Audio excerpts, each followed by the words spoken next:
Okay, this is proper take 2. I am very excited. So where should I start? Okay, so I did this. I think it looks cute. I don't think it looks beautiful and astonishing, but I think it looks cute because I'm starting my journey with makeup and I want to talk about it a bit before I get into the video. So I got Colourpop on the mail because I bought it and I bought this palette and I want to watch the show, but at the same time I like the color story of the palette. I don't know if you've seen it. This is it. That this is the color story. I don't have palettes as a concept. Like I have a few, very small collection. Like my collection is not a collection. It's just 4 palettes, and that's basically it, which is not bad to start with. However, I wanted to try something more colorful. But first, I went to Sephora, and I don't know how to pronounce it. I call it Sephora, and we go with it. And I was just like, do they have colorful palettes? Because I want them. And by the way, I am in Spain, so it's not, I don't know where to find stuff because most of the content I consume is either from the UK or from the US, so there's that on that. So I went in and I was just like, why is everything brown? Like, why is everything just browns? Why is everything just neutrals? I want a pink. And when I found a pink, it was like this palette from Fenty. And if you don't know what Fenty is, because I was very lost when I got into more makeup. Fenty is Rihanna's brand, and apparently it's very good and stuff, but it's this, a little bit like that, like 6 shadows for $24. And I was just like, no, I'm not doing that. So I ordered from Colourpop a bunch. I ordered also like new brushes and stuff because my brushes are a little bit falling apart. And I wanted to invest in, they're not excellent brushes, but at the same time, they have good reviews, they work, and they seem to hold up. And that's all I need right now. So, by the way, for context, if you don't know pricing of makeup, this is a 9 eyeshadow palette, and it's $14. In contrast to that 6 eyeshadow palette with like very small pans, that it was $24. So I'm just saying, I'm just telling you. So why am I starting my journey with makeup right now at 19? Is because when I was a kid, I kind of rejected makeup and I was just like, I didn't want to be a girly girl because most of the stuff is because of misogyny, like very underlying misogyny. But I didn't want to be a girly girl, and I thought that girls that wore makeup were like hiding their insecurities and they like didn't love themselves and that they like didn't appreciate themselves naturally and stuff. As I said, misogyny. And as I grown older, I realized that A, that was misogyny. B, my desire of not being a girly girl was because I was scared of getting sexually harassed. And I also realized that makeup is so much fun. Like, the amount of fun I have just sitting down and doing this for myself, it's great. And I'm just trying to learn. And I think I did a good job for someone that has done like 3 eyeshadow looks in her life. So, yeah.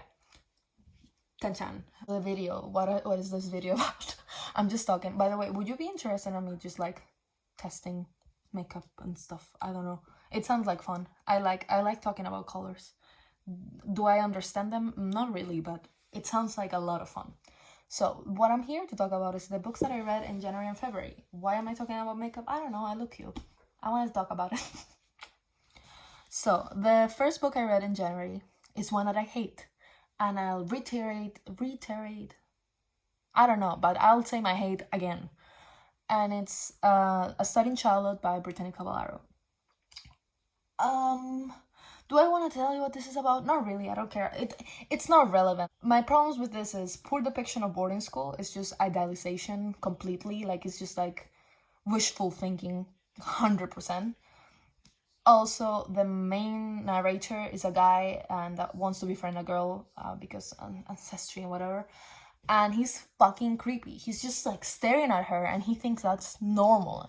And then he's like, I don't want to like have anything with her.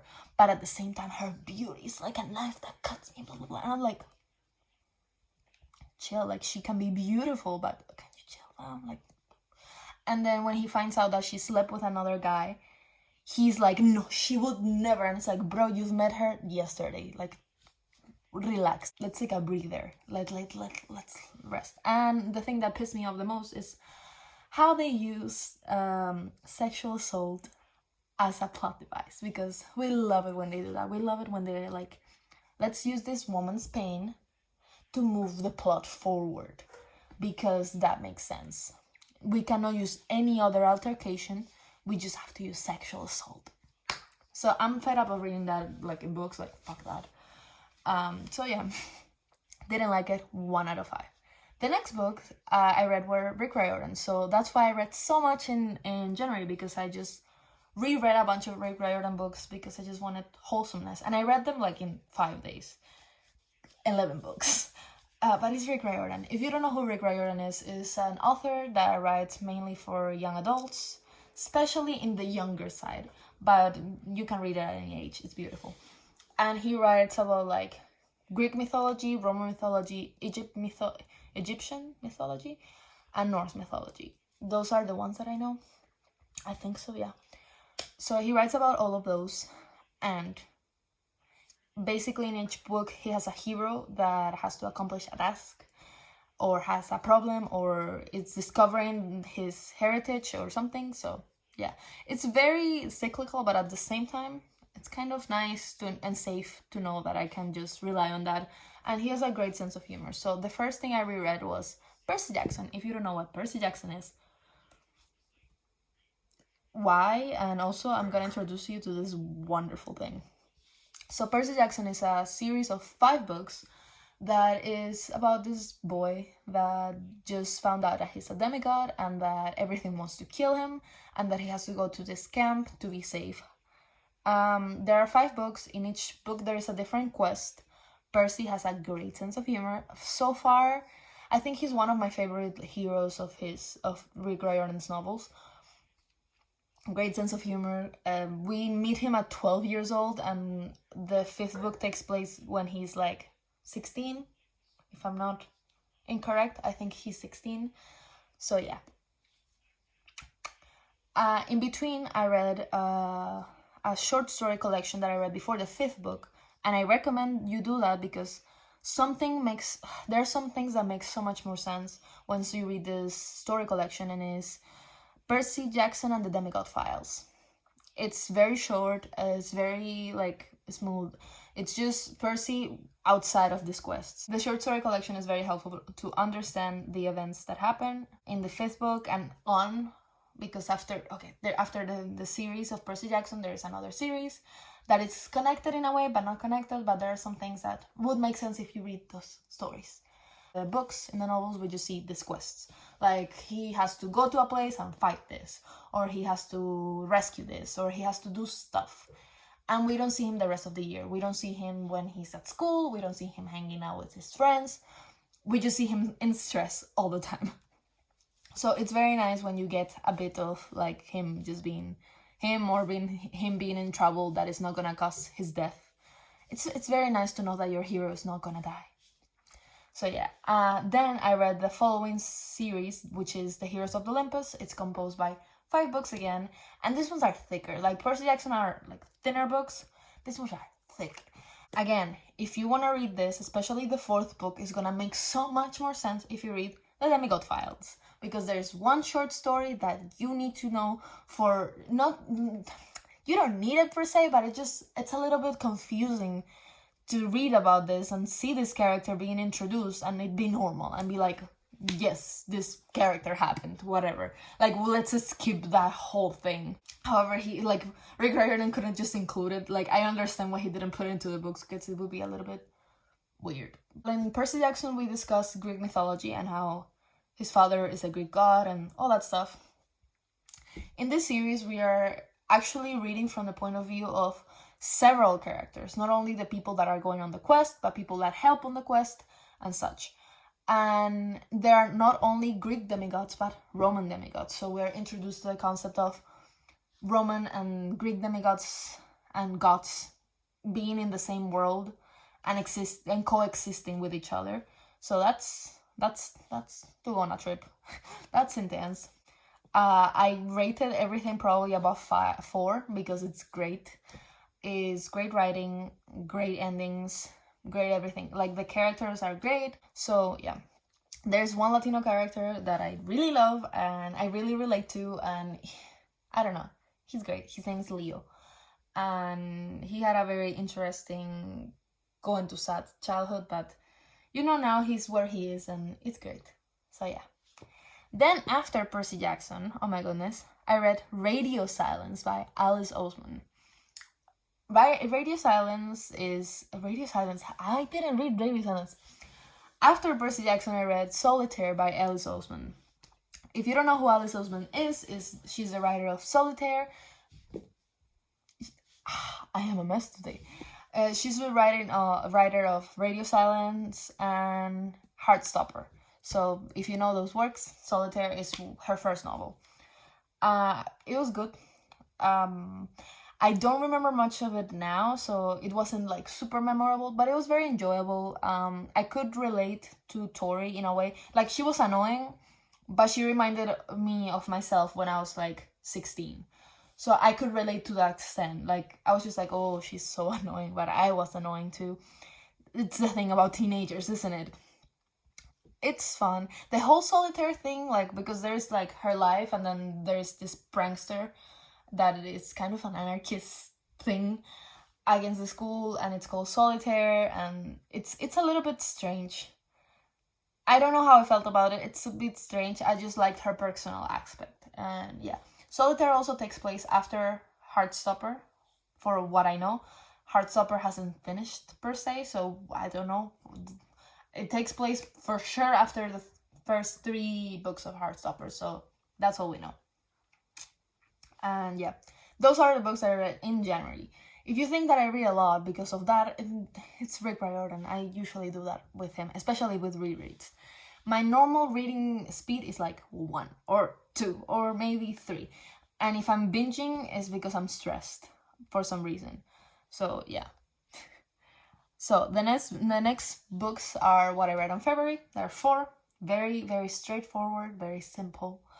The first book I read was 1984, the graphic novel. I read it. I feel so proud of myself.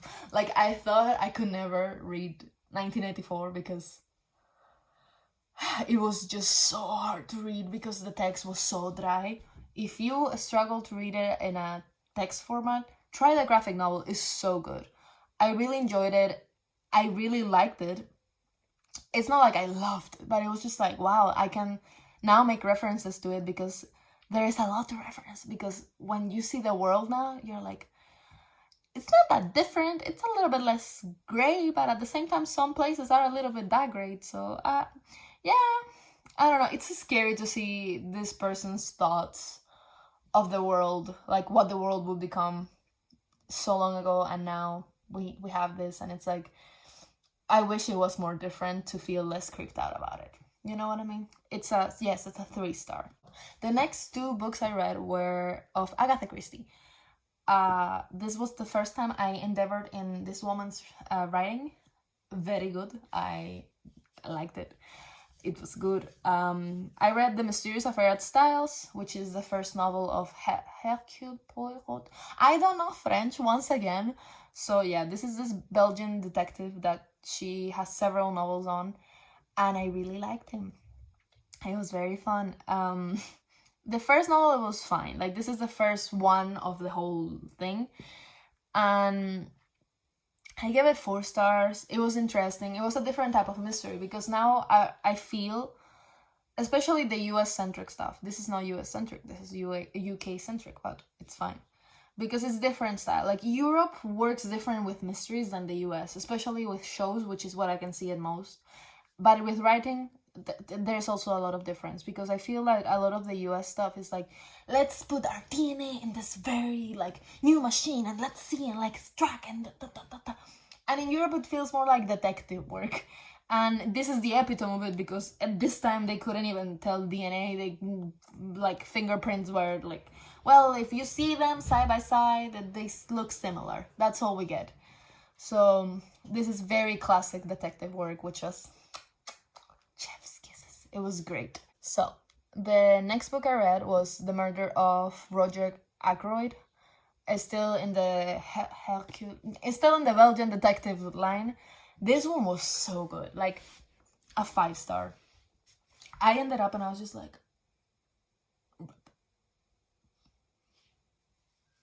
how did she do that? Why did she do that? Like, I was so bamboozled. I was so excited. It was such a good ending. I highly, like, if you want to read anything of Agatha Christie and you just don't know where to pick from, and you don't know where to start, and you are scared that you might find it boring, go for this one. You have to stick around a little bit, like at the beginning, like the first 40 pages are a little bit like of a drag. Generally, the narrator is very good, so you're gonna be entertained somewhat. But the ending, bro, what? And the last book I read on February, you know it because I made a video about it, and it's The Shining by Stephen King. If you wanna know my thoughts about it and the whole structure of the book, because I just went on talking, I have a video. It's the video before. Why am I pointing here? I don't know. But it's great. I gave it 5 out of 5. It's one of my favorite books now. It was beautifully written. I didn't get scared. I got sad, and yeah, that's it. I started other 2 books in February, but I didn't finish them yet. I didn't DNF them because I still want to finish them. It's just that I didn't buy with them finished right now. So yeah, those books are, let me tell you, The Book of Laughter and Forgetting by Milan Kundera. If you don't know Milan Kundera, he wrote The Unbearable Lightness of Being, which I read for high school, and it really changed my perspective in life and made me question the way I was living and my relationships, and it made me question a lot of things. So if you want to question existence, go for it. Read it. And also, it's not like super philosophical. It's more of like telling a story, and because of the story he's telling and how he tells it, he makes you question stuff. The Book of Laughter and Forgetting, I was liking it a lot. And I'm like 70% in, so I just need to finish it off, and I'll tell you what I think about it. Probably I'll finish it off either March or May, like March or April, so we'll see. And the other book was Warbreaker by Brandon Sanderson. I was reading it on the plane. It was good. 20% in. I'll finish reading it at some point, I promise. It's just that I didn't want that type of fantasy right now. I wanted something more like Rick Riordan-y, rather than Brandon Sanderson. Like that's a lot of intense. But yeah, I was liking it so far, so I'm probably gonna like it. I really like the story, the type of like vibes that I was getting, the type of content. I'm curious about some things. I'm questioning a lot of things. We'll see. This is it. This is what I read. I finished. I did a lot of takes. I tried my best. You didn't hear my boyfriend screaming a lot. That's good. Yeah, this is what we get. You got to see my beautiful radiator that's getting heated right now, and it's wonderful, and my bed frame and the painting above my bed. So there is that. But if you have any suggestions for me about the makeup stuff and about the book stuff, yes, go for it. Do it. Please comment, I guess. And yeah, it's nice to have you back. Hope you had a good day, lifting everything. How do I finish this? Oh, yeah, bye, I guess. I always do that. I always end up laughing because also I didn't tell you my name. My name is Audrey. Bye.